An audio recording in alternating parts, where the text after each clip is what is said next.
নমস্কার বন্ধুরা, চলে এসেছি বনগাঁ স্টেশনে। দেখুন বনগাঁ স্টেশনের পরিবেশ। এখন সন্ধ্যা 6:30 বাজে, তাও দেখুন কত লোকজন। স্টেশনটা নতুনভাবে তৈরি হবে, যার কারণে সব শেডগুলো খোলা রয়েছে এবং কাজ চলছে। এটা 1 নম্বর প্ল্যাটফর্মের পরিবেশ। এখানেই আগে টিকিট কাউন্টারটা ছিল, নতুন নির্মাণ চলছে, সেই জন্য এখন এগুলো সব ভাঙা আছে। ট্রেনে উঠে পড়েছি শিয়ালদার উদ্দেশ্যে।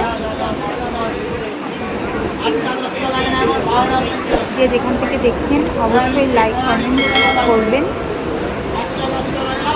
এবং আমার পাশে থাকার জন্য চ্যানেলটিকে অবশ্যই সাবস্ক্রাইব করে দেবেন।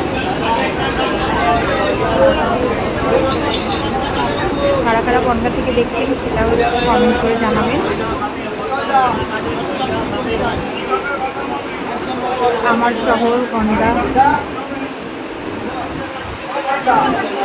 আচ্ছা বন্ধুরা, টাটা।